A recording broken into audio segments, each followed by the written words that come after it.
네, 안녕하세요. 네, 나의 세상 이야기. 네, 오늘은 체질별로 아이의 에너지를 운용하라. 이제 요 제목으로 이제 얘기를 좀 해보겠는데요. 전 시간에는 아이의 교육에 대해서 이제 얘기를 했는데요. 정말 우리가 아이를 교육한다는 건 정답이 없는 것 같습니다. 내가 아무리 잘한다고 아이에게 노력을 해서 이렇게 해줘도 아이가 받아들이기에 따라서 나도 다 이렇게 완벽한 사람이 아니기 때문에 아이가 받아들이기에 따라서 아이도 이제 그러한 부모의 어떤 교육 방식에 대해서 불만이 있을 수 있고 또 아이들은 보통 제가 어렸을 때 가만히 생각해 보니까 내면에 이런 게 있었어요. 어, 부모님이 해주시는 이제 어떠한 것들을 나의 잣대로 생각을 하는 거예요. 그래서 부모는 이럴 때는 이렇게 해줘야 되지 않나? 저럴 때는 이렇게 해줘야 되지 않나? 이런 생각으로 되게 부모의 교육 방식을 좀 불만을 좀 많이 가졌었던 것 같거든요. 그런데 요즘 애들은 훨씬 똑똑하죠. 그때 어떤 저보다는. 그래서 이제 아이마다도 부모의 어떤 교육 방식들을 자기의 잣대로 생각할 수 있다는 얘기인 거죠. 그래서 자기가 그런 교육 방식들이 나는 부모는 완벽하게 생각해도 자식은 그러한 방법들이 완벽하지 않게 생각되어질 수도 있거든요. 그래서 저는 답이 없다고 생각해요. 진짜 아이의 교육은 답이 없고 순간순간 매 순간순간 내가 이제 아이를 위해서 부모가 노력하는 방법밖에 없다고 생각하거든요. 네. 하루는 이제 뭐 재미난 에피소드를 하나 얘기를 하자면, 제가 아들 둘을 키우는데, 큰아들이, 되게 말을 또 이제, 제가 이렇게 얘기를 하면은, 근데 말을 좀 잘해요. 그러다 보니까 제가 옛날 얘기를 하면서 엄마는 옛날에 이렇게 살았는데 좀 힘들게 성장을 했고 이제 뭐 할머니 할아버지는 엄마인데 어떻게 했고 이제 이런 얘기를 쭉 하다 보니까 그러면서 이제 아이에게 말을 던졌는데 이제 걔가 큰 아들이 하는 말이 엄마 아주 작은 새도 작은 새만의 아픔이 있다는 거예요.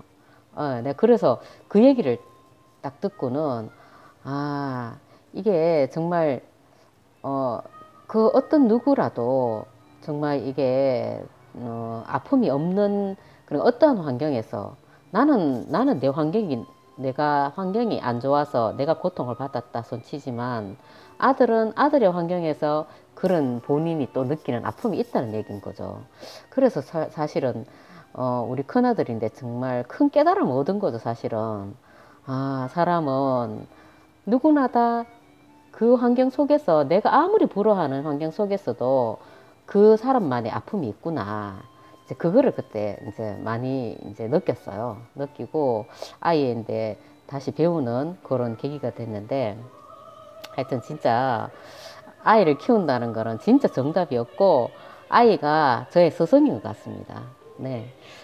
오늘은 이제 제가 어떤 얘기를 하고 싶냐면은 아이들을 키우다 보면은 왜 공부를 시키면은 공부를 열심히 하는 스타일이 있고 근데 어떤 애들은 머리는 좋은데 공부는 또 등한시하고 잡기에 능한 애들이 있고 그리고 또 좀 약간 애들이 리더십이 있는 애들이 있죠. 공부도 잘하면서 리더십이 있는 애들이 있고 그리고 또 어떤 애는 머리는 좋은데 공부를 아예 안 하면서 이제 밖으로만 이제 다른 환경에만 관심이 있는 그런 애들이 있고 하여튼 몇 가지 부류가 있더라고요. 애들을 키우다 보니까.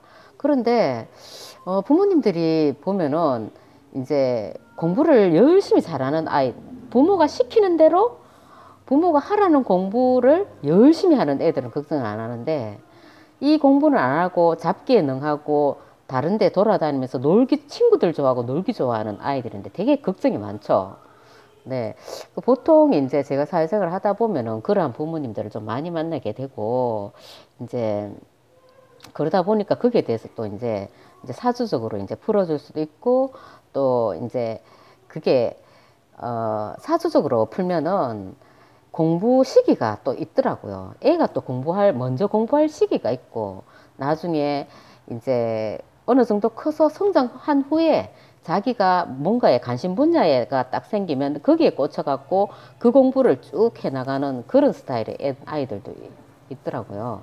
그래서 부모님들은 이 아이가, 내 아이가 공부를 안 한다고 해갖고 크게 걱정할 필요는 없다고 봐요. 왜냐하면은 우리가 부모님들도 마찬가지지만은, 아이들도 이제 그들만의 어떤 체질이라는 게 있잖아요. 체질이라는 게 있는데, 목체질이 있고, 토체질이 있고, 수체질이 있고, 금체질이 있어요. 체질을 네 가지로 나누면은, 근데 그 체질 속에 들어가서도 또 상중하로 이제 나눌 수가 있죠. 그렇게 예를 들어서 뭐 수체질의 상중하 이런 식으로 이제 나눌 수가 있는데, 요런 체질별로 해갖고 특징을 잡아보자면은, 내가 만약에 그러면은 자 정확하게 예를 들어서 우리 아들이 둘 있는데, 제가 이렇게 봤을 때는 하나는 수체질에 가깝고요. 그리고 하나는 이제 토의 성향을 가진 금체질인 것 같아요. 제가 그거를 왜 어떻게 분별하냐면은, 수체질인 둘째는 뭔가 일을 주면서 되게 공부를 열심히 해요. 성실하게 하고 열심히 하고, 그 이게 막 이렇게 들쭉날쭉하지 않고 뭔가를 주면은 이제 그것만 되게 좀 열심히 하는 스타일인 거예요. 그리고 첫째는 자기가 좋아하는 것만 하려고 그래요. 자기가 좋아하는 것만 하려고 그러고, 그리고 공부에는 별로 관심이 없고, 그리고 못 부리고 막 이런 걸 좋아하고요. 그러다 보니까, 이게 아이들도 전부 다 이제 내 부모의 욕심으로 해갖고 공부를 이렇게 너무 시키려고 애를 쓰면은 부모도 스트레스 쌓이고 아이도 스트레스 쌓인다는 거죠. 그러면은 중요한 것은 아이가 지금 어떤 체질인가, 그리고 사주별로 이렇게 명리학적 어떤 그 사주에 빗대서 이를 봤을 때 아이가 어떤 기운을 타고났느냐, 그거를 먼저 보고 아이에게 공부를 시켜야지, 무작정 아이에게 공부를 시키고 하면은 나중에 아이 기운하고 부모의 기운하고 서로 상충을 치기 때문에 나중에 어긋나면은 아이가 더 말을 안 듣게 되는 거죠. 그래서 일단은 정말 우리 부모님들이 아이들을 공부를 시키려면은, 저는 아이에 대해서 알아야 된다 생각해요. 아이가 어떤 체질인지, 첫째 아이가 어떤 체질인지, 그리고 아이 사주적으로 봤을 때 오행의 기운을 어떻게 타고났는지. 그러면은 우리가 이제 우리 아들 둘 같은 경우는 전부 다 이제 목기운을 타고났는데, 목기운을 타고나면서 먼저 이렇게 대운에서 이제 그러니까 어떤 재의 기운이 오고 재물의 기운이 오거나, 뭐 겨울 수기운이 이제 이렇게 들어오거나 이렇게 했을 경우에, 재 기운이 먼저 돌았을 경우에는 아이들이 다른 공부보다는 다른 데 관심이 많게 되는 거죠. 많게 되는 거고, 이제 그 사주적으로 봐서는 이제 그런 것을 이제 유념해서 봐야 되고, 그리고 또 이제 체질적으로 봐서는 수체질은 소음 체질이기 때문에 공부를 시키면은 시키는 대로, 누가 시키면 시키는 대로 성실하게 잘 하는 사람들이 수체질의 특징이에요. 어떻게 보면 그 사람들은 이제 사무적인 어떤 일을 딱 맡겨놨을 때 아주 성실하게 잘하는 사람. 그런데 어떤 아이디어를 내거나 기획하거나 이런 일은 잘 못해요. 창의적인 일을 잘 못하죠. 그런데 그 위에 토체질은 뭐냐면은 좀 이렇게 놀기 좋아하고 다재다능하고, 그리고 또 많은 어떤 스포츠나 이런 데 관심이 많고, 요런 애들이 토체질이 많은데, 그런 애들은 뭐냐면은 뭔가 일률적으로 뭔가 계속 뭔가를 시키는 거를 싫어해요. 얘들은 성실하지 않고 자기 기분 파기 때문에 자기 기분대로 놀아요. 그렇기 때문에 부모님이 계속 뭐 하라 그러면 애가 스트레스 받겠죠. 이 기질을 눌러버리는 거기 때문에, 기질을 누르면 어떻게 해요? 당연히 그 기질을 누르는 사람하고 사이가 안 좋아지겠죠. 그래, 요런 애들은 창의적이고, 애들이 이제 기획을 잘하고 창의적이고 톡톡 튀는 아이디어가 많기 때문에 그런 쪽으로 해갖고 이제 자기 관심 분야를 좀 이렇게 다재다능하게 이렇게 많이 경험을 시켜주면은 그런 쪽으로 본인이 딱 꽂히면 공부를 하니까 그게 나중에 다른 공부로 이어지고 해가 공부를 하게 되는 거지. 무조건 지금의 어떤 교육 시스템대로 아이를 맡기려고 그러면 이제 얘는 역효과를 받는 거죠. 그리고 또 그러면 이제 목체질이죠. 목체질은 아이들은 약간 목이 살짝 짧은 게 특징이에요. 목이 짧은 게 특징이면서 살이 조금 있고 약간 좀 사장 포스가 나겠죠. 사장 포스가 나는데 이 사람들은 리더의 기질이 있기 때문에 리더의 기질이 있는 사람들은 약간 이제 약간은 받아들이는 게 느리지만 그래도 전체적인 이렇게 흐름이나 어떤 그런 파악은 이렇게 목체질이 이렇게 느리지만 전체적인 흐름 파악은 이 사람들이 또 이제 좀 어느 정도 감을 잡는 사람들이란 말이죠. 그러면서 뒤에서 이제 백그라운드로 밀어주는 그런 스타일이거든요. 그러면서 이제 반에서도 좀 리더십이 좀 이렇게 무거우면서 중후하고 무거우면서 리더십 있고 그런데 뭔가가 조금 느린 느낌이 드는 그런 사람 부류라고 생각하시면 돼요. 그런 사람들은 이런 사람들은 나중에 성장하면은 사업을 한다든지 뭐 어떤 기업체를 운영한다든지 아니면은 어떤 단체에서도 그 기업의 장이 된다든지 리더가 되는 그런 스타일인 거죠. 보통 이제 얘기하면은 딱 집어서 얘기하자면 사장님 포스 네 그런 거고요. 그다음 금체질 이 사람들은 정말 어떻게 보면 수행자 체질인데 이제 종잡을 수 없는 그런 사람들이에요. 예, 공부를 시킨다면은 이 수행자 체질은 정말 원리적인 어떤 부분도 머리가 좋아서 빠르게 파악을 하지만은 되게 좀 왜 어떻게 보면은 좀 철학자 같은 스타일. 철학자, 수행자.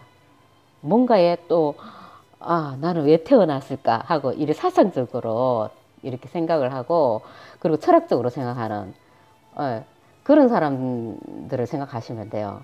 그래서 약간 그런 느낌이 이런 애들은 금체질이라 생각하시면 되거든요. 금체질이고 또 카리스마 있고 또 하기 싫은 건 아예 안 하고 정말 이렇게 어떻게 보면은 되게 좀 성격이 까탈스럽죠. 그런 애들이 이제 금체질인데 일단은 부모님들이 이렇게 보시고 아이들을 이제 딱 지켜보시면은 얘가 금체질인지 목체질인지 토체질인지 수체질인지 분별을 할 수 있거든요. 우리 아이들은 보니까 작은 애는 수체질이고 큰 애는 토 성향을 가진 금체질이고 이제 이런 성향이 가깝더라고요. 그리고 또 제가 이렇게 아이들 키우다 보니까 애들마다 이게 그러니까 어떤 그 체격이나 체형은 부모님을 닮아요. 그럼 나를 이제 엄마를 닮든지 큰애는 나의 체형을 닮고 둘째는 아버지의 체형을 닮았는데 그런데 이게 또 눈, 코, 입, 귀 이런 부분들이 전부 다 귀는 또 이제 둘째의 귀는 또 나의 귀를 담고 또 둘째 체질은 아버지의 어떤 체질을 담고 또 첫째의 어떤 또 체질이나 어떤 그 신장이나 어떤 그거는 또 전체적인 이미지나 이런 건 저를 담고 거기서 또 가만 뜯어보면은 또 할아버지 닮은 부분이 있고 눈은 할아버지 닮고 또 눈썹이 할아버지 닮고 또 뭐 입은 저를 닮고 이런 부분이 있더라고요. 그 유전적으로. 그래서 가만히 뜯어보니까 그런 게 어쩌면은 이 성격적으로 그 이제 부모가 준 유전자의 조합이 아니겠느냐. 이런 생각되거든요. 그래서 가만히 한번 지켜보세요. 오늘 저녁에 아이를 불러놓고 한번 뜯어서 한번 보세요. 아이가 어느 부분을 내가 담고 체질은 누구를 담고 그래서 어떤 지금 아이가 지금 성향을 가진 아이인지 어떤 체질을 가진 아이인지 사주적으로 봤을 때는 어떻게 타고난 아이인지 이런 거를 이제 자세히 내가 연구를 해보면 참 재미있고요. 그리고 이제 거기에 맞춰서 아이의 진로까지 이제 가져가면은 정말 좋을 것 같습니다. 네, 감사합니다. 다음 시간에 뵙겠습니다.